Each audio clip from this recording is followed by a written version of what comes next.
Hello, YouTube. It's me, John Avenger, once again. Happy Labor Day. This will probably air on Labor Day, so I hope you guys had a good Labor Day. You ate some food, you watched some movies and shows, and saw things on the internet. And we're back to business now with the second movie I'm reviewing this month for Animated Movie Month. It's a 1997 hand drawn near masterpiece from Don Bluth, one of his last theatrically released films. He went out with a bang. I think it's a fantastic movie, and I watched this movie when I was like an older teen. Like I was like 13 when it came out on VHS, and that is the animated version of Anastasia. Yeah, this is a good movie. Is it historically accurate? No. There's some things in it that are, but there's a lot of it that's just made up because it's a musical historical fantasy. This is not the 50s version that came out with, I think it was Ingrid Bergman, the original one. Let me look that up because that version, I did see that version too. It's good as a drama. This is more of a fantasy, kind of like Frozen, but 1956 was the original. Yeah, Ingrid Bergman. Yeah, that one's a more dramatic take. This has some dramatic moments, but it's mostly a fantasy, and it has some comedy in it as well. But yeah, this is a really good movie. This is way better than that Ice Age movie I just reviewed because not only you basically the plot if you've seen the original. The plot centers about an 18-year-old amnesiac orphan named Anastasia. They don't say that until the end. Who, in hopes of finding some trace of her family, her the Romanovs. Does that sound familiar? Yeah, that's Black Widow's last name. Um, and sides with con men who wish to take advantage of her likeness to the Grand Duchess. Thus, the film shares this plot with the 1956 vision, but this is a remake that's completely different. It's not a shot for shot remake like these bullshit Disney movies that we get now. Beauty and the Beast, Lion King, Bin Laden. It's all the same thing, guys. This is completely different. They sing in this version. It's amazing. I will say this: one of the biggest highlights of this movie, besides the gorgeous animation, this animation is some of the best I've seen in a non-Disney movie. So technically, 20th Century Fox, they did this movie, so Disney technically owns this movie now. But before Disney got a hold of Fox, this is a fantastically hand-drawn movie. Like, it's absolutely gorgeous. The landscapes and the textures of the art and the character faces and the beautiful skies and the snow, everything just looks fantastic. It's some of the best animation I've ever seen in non-anime and non-CGI. There's some CG. There's a horse in here, the CG, near the end. There's some CG, but it's very small. It's not too much of it. And just, it's a beautiful movie. Like, I love looking at this movie. It's aged very well. The animation, the colors. It's not a colorless mess like some of the Disney movie that they sap all the color out. The cast is really good. You have Meg Ryan as Anastasia. You have John Cusack as Dimitri. You have Kelsey Grammer. This is an actor that can sing and he can act as Vladimir. You have Christopher Lloyd as Rasputin. He's so over the top, but he's fun to watch. His accent's great too. Hank Azaria, I think he steals a lot of this movie. That's why he got a crossover. He got a spin-off movie, Bartok's Magical Adventure or whatever. It's pretty cute. I like that movie too. Bernadette Peters plays Vladimir's love interest. Kirsten Dunst plays the younger version of Anastasia when she's a little girl, and Angela Lansbury is the Grand Duchess. I mean as the not the Grand Duchess. Whatchamacallit, what's her name? The grandmother, and she also nails it as well. I mean, if you've seen Beauty and the Beast, the original version, she's fantastic in that too. So I will say this: the movie's not too long. I think it could have been a little bit longer. This is one of the movies that I could have gone for like an hour and 45 minutes, or even 2 hours, because the Broadway show that came out a few years ago was 2 hours. But this movie's fantastic. The singing in this movie is freaking thrilling. If you've never seen this movie, and you've seen Frozen, you've seen Tangled, you've seen half of the Disney movies, you're missing out. The Journey to the Past is one of the most breathtaking musical numbers I've ever seen in an animated film. It takes your breath away. The gorgeous animation, it's not Meg Ryan's voice. It's a singing voice. She also did the voice for the singing voice for whatchamacallit, Odette in the original Swan Princess. It's fantastic. Her voice is beautiful. It's majestic. The lyrics have a lot of weight to it. I love the song. If I can learn to do it, you can learn to do it. Pull yourself together, and you'll go through it. It's just fantastic. It's Broadway style singing and acting. It's just really, really good. There's also a song the Rasputin has. In the dark of the night, yeah, that song reminded me of the original Lion King. The Be Prepared song. So there's a lot of similarities to Disney. And yeah, Rasputin's a really badass villain. I really like his look, and that when he falls apart, there is some creepy imagery for some children. So if you have young children, warn them that there is some imagery that might scare them. Like there's a scene where Anya is having a dream, and she's on the boat with Dimitri and with Vlad and with the dog Puka, who's a very cute dog. This is the dog. And then she's gonna go overboard, and Rasputin pretends to be a guy. He's like, jump, and then he turns into this gargoyle. It's one of the creepiest things. But since I've seen Don Bluth's other films like Angels, All Dogs Go to Heaven, yeah, it's not as dark as that movie. That movie is just pitch dark for a kids movie. This is a little bit lighter. At least it has color, and it doesn't go super, holy shit moments on you. It has some darkness because Rasputin's a very dark character, but he's the villain, so he fits. Like I said, the film it's fantastic. The way they show Paris holds the key to your heart. Again, great musical numbers in this movie, and it's a G-rated film, so there's no gore. There's no sexual content. Just Anya and Dimitri kiss. Of course, she slaps him. In the third act before they do that because she finds out you've been using me this whole time just to get her money. And I'm like, yeah. And he did it for the wrong reasons at first, but then he realized he's in love with her. And I'm like, dude, I don't blame you. He's still a very likable character. As a con man, he's still very likable. And this movie costs $50 million.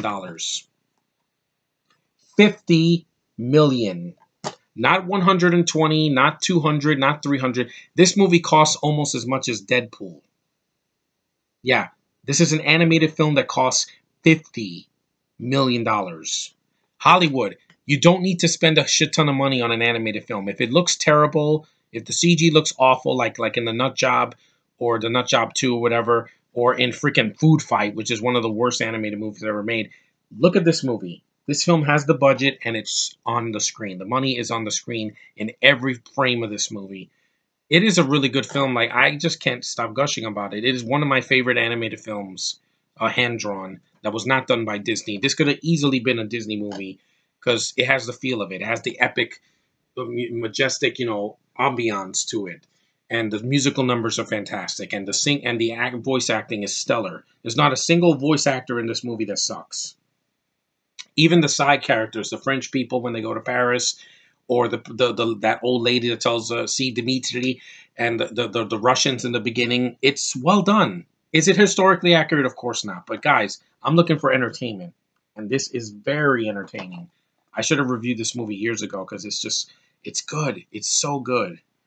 And that I also like the Journey to the Past version that Aaliyah did before she passed away. Rest in peace, Aaliyah. We miss your gorgeous voice.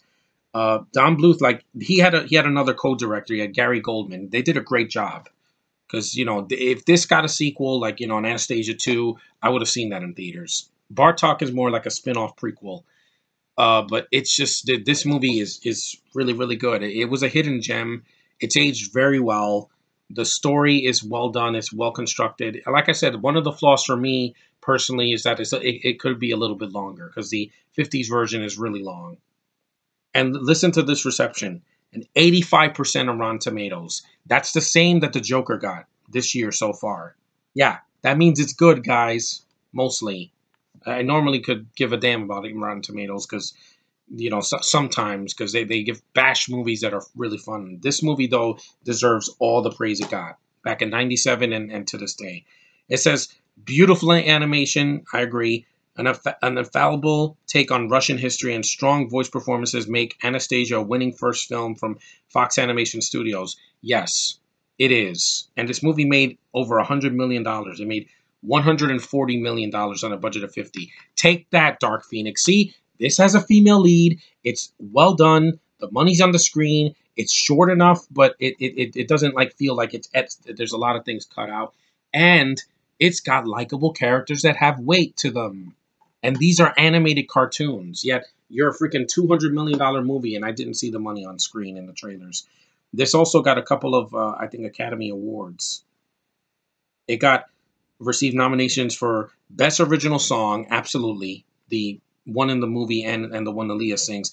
Best Original Musical or Comedy Score. Yeah, the score is fantastic in the movie too. Also, Once Upon a December is another beautiful song. It's so majestic. Like just seeing this movie, I'm like, these are what animated movies should always be like in the US. Like when they make these, they should be gorgeous fluid colors and really good, landscapes and beautiful surroundings and atmosphere and characters we care about. You know why Kubo and the Two Strings didn't do well? Because it didn't have that beautiful wow factor of animation. I'm sorry, the claymation thing just doesn't really do much for me. It's British and it's really slow and it's just really typical. Some of it works, Chicken Run, but I might review something like that. But I prefer hand drawn. It's art come to life. People are writing illustrating these beautiful characters, and they put them on screen, and it looks fantastic. And yeah, it says it was the most profitable film that Bluth and the studio ever made. Yeah, and it will never be topped. Disney, don't you dare remake this movie in CG. I will tell you to go fuck yourself if you do. Because this is absolutely majestic. Like, you can't top it.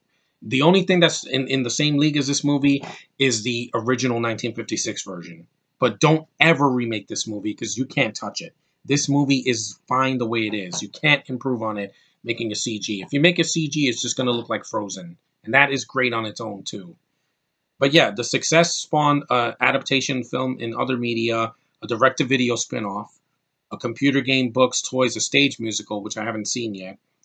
And yeah, it's awesome. And it gives me the chills. Like that song, like I said before, when I hear Journey to the Past and this girl singing it in the movie, I'm like, it's just wonderful. I clap almost every time I hear it because I'm like, it's really well done music. And the like I said, the lyrics are magical. It's a fantasy and it has the magic that is missing in a lot of animated movies today that aren't Disney or Pixar or freaking DreamWorks. And I'm like, yeah, it's really well done. And this cast they should be very, very proud of this movie. Don Bluth, I think it's one of his best films. After the 80s, yeah, this is his best 90s movie, easily, without question. Because this is better than A Troll to Central Park and Rock-a-Doodle. Yeah, this is a masterpiece compared to those. And, it just melts your heart. It really does. Journey to the Past Lost to My Heart Will Go On from Titanic. I get it. That is a wonderful song as well. It's overplayed, but it was a good song. But this is a good movie, yeah. And if you have never seen it, it's not just a kids movie. This movie has a lot of stuff for adults as well. Nothing too overly, like sexual or anything, but it does have a lot of adult jokes. Here, adult references that only adults are going to get. But it's still well done, and it's a great remake. Unlike the Disney remakes now, where let's just take the original and let's recreate it and try to do it better. I'm like, you can't. This is a remake, and it doesn't remake the original movie beat for beat. It has beautiful songs and animation, and it's a shorter movie. And yet, even with the short running time, it still gives its point across. And it didn't try to top the original. It did its own thing, and it works. Just like the Little Shop of Horrors remake. If you're going to remake a movie, do something different. Don't do the exact same movie and call it, oh, this is a remake, a reimagining. No, that's being lazy. And you know how I feel about laziness. No, not this movie. In other movies. But anyway, Anastasia 1997, the animated film, is really good.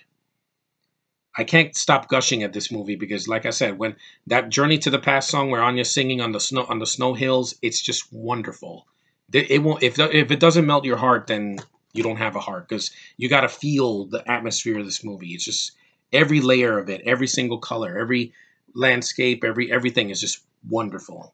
And I can't believe I'm saying that, but I'm like, yeah, this movie came out at the right time. It didn't come out when I was a little kid. It came out when I was a preteen, and I didn't appreciate it as much when it first came out, but the more I see it, the better it gets. It's a really good movie. So thanks for watching, guys.